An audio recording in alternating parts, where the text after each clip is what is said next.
Hello, I'm Brian Fitzgerald, the Golf Doctor, and today I'm going to talk about the 5 things that you need to do to improve the distance that you hit the ball from the tee. I hope you enjoy it.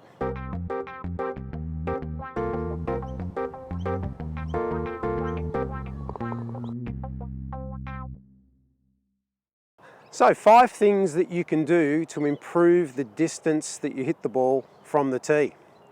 I thought I'd simplify it and just keep it to the bare minimum. The first thing that I suggest you do is make sure that when you play golf, you warm up before you play. Don't just get out of the car, have 3 practice swings and then tee off, because it takes you 4 to 5 holes to warm up. So there's no way you can hit the ball potentially at its furthest if you haven't done any form of stretching or loosening up. So you need to get to the golf course a little early, try and hit a few practice balls on the range, give your muscles a chance to warm up. If you can't do that, try and find a golf net. And a lot of golf courses may not have a practice fairway or a driving range, but they do have a golf net. So go and hit some shots in the golf net. Hit some iron shots and then hit some tee shots. If you've warmed up, you're ready to go on the first tee. You can't imagine the world's best players, Jason Day, Jordan Spieth, Rory McIlroy, just getting out of the cab, getting onto the first tee and playing. They do a lot of warm-up and stretching before they play. So take a leaf out of their book and give yourself the best chance. The second thing that you can do to improve the distance that you hit the ball is to try and improve your launch angle. Tests have shown that the best angle to get the ball to travel its maximum distance is between 12 and 14 degrees of launch angle. So when your club is striking the golf ball at impact, you actually want the ball to be somewhere between 12 and 14 degrees. A lot of people fail to achieve that. When I'm doing driver fitting with people, the reason they don't get the launch angle and they hit it low is firstly they tee the ball up far too low. If they tee the ball up far too low, you actually have to hit down on the ball to make the ball go in the air. You need to do the opposite. The golf club, as it comes down during the swing, the club is shallowing out. It reaches the bottom of the axis there and then it starts rising. To hit the ball at its maximum distance, to get maximum carry, you need to be hitting the ball on the up. And the easiest way to hit the ball on the up is to make sure that you tee the ball higher. When you tee the ball higher, it's also good to make sure that you get the ball forward in your stance. A lot of people have the ball too far back. I hardly ever say to a client, you've got the ball too far forward in your stance. Usually it's the other way around. So tee it up and get the ball forward in your stance. It's okay if you actually have it off your toe. You don't have to have it off your heel. Heel's okay. Toes even better, but you've got to tee the ball up in order to achieve that. The club is going to be coming up naturally at some point anyway, so put the ball in that position where you can hit it. The third thing that you can do to improve the distance that you hit the ball is to actually use the correct ball. Some golf balls are made to stop quickly.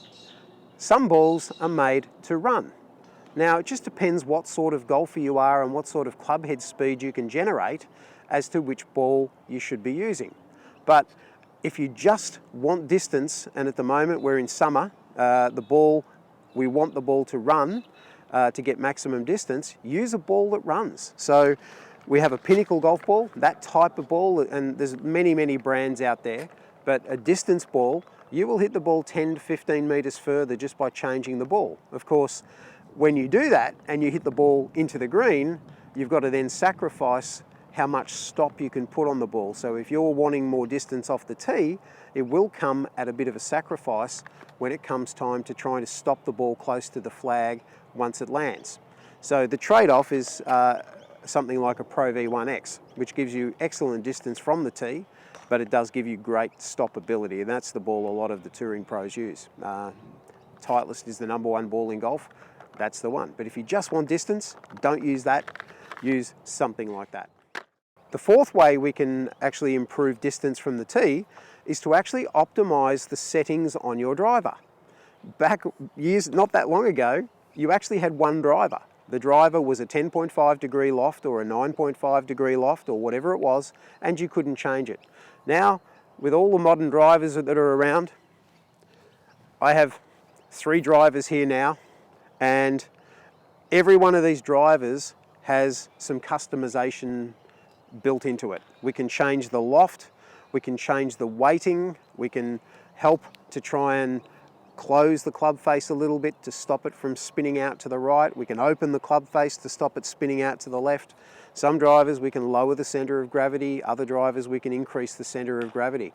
Play around with your settings, seek out the help of a PGA Golf Pro, and try and optimize the settings for your driver, because you may have the right driver, but optimizing the settings might give you that extra 10 to 15 meters that you need for free. You've already got the driver, just change some of those settings and play around with them.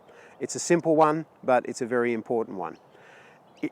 Just as a matter of interest, your settings for summer are probably going to differ from the settings in winter, because in winter you've got the golf course being a bit heavier, it's a bit damp, so we want to optimize carry. In summer we want to optimize roll, so we have different settings for the different times of year. But that's a great way of improving the distance that you hit the ball just by changing a setting. And the fifth and final way to improve the distance that you hit the ball, try and learn to hit the ball with a draw. Now when I say that, I don't actually mean that you have to draw the ball, but if you can get the ball drawing, it will actually roll further. You get free yards. If you think of a tennis shot, if you come through with it when you're playing tennis and you hit a slight slice, the ball goes over the net, and when it lands, it stops or just moves a little bit to the right. If you then hit a little top spin, the ball goes over the net and it rolls. So you've used the same amount of energy, but one ball will roll out a lot further than the other. Same thing happens with golf. When we slice the ball or fade the ball and we get that left to right spin on the ball for a right-hander, the ball just lands softer and then spins a little bit to the right. When we've got a draw spin on the ball, it actually makes the ball land and has a little bit of top spin, so you get free yardage. I have clients that by learning to hit with a draw, they've improved their distance by up to 20 meters. So that's a substantial amount. Now, of course, you don't have to hit it with a draw. Some people can, some people can't. That's fine. But if you can learn to slice the ball less, that will give you extra distance. So if you normally slice the ball with 20 meters of movement through the air, and you work on a few things and get that ball slicing 10 meters through the air, or fading 10 meters through the air, that's going to spin to the right less. That will give you more distance. So there we go. There are the 5 things that I think you can do to improve your distance. Now, of course, if you don't have to do all 5. One of them will produce more distance. Of course, if you can manage to do all 5, you will maximize the distance that you hit the ball. So I hope you've enjoyed it. If you have any comments or any questions, feel free to comment in this space below. Send me an email, send me a message on Facebook or Twitter. I love having conversations with people. So I hope you can learn to hit with a draw, optimize the driver settings, use the right ball, improve the launch angle, and make sure that you warm up before you play. I'm Brian Fitzgerald, the Golf Doctor. If you like my videos, why don't you subscribe by hitting the button there. You can also get further information from my Facebook page or my Twitter page. If you'd like to be notified when I produce a new video and it goes online, you can sign up to my email newsletter on thegolfdoctor.com.au.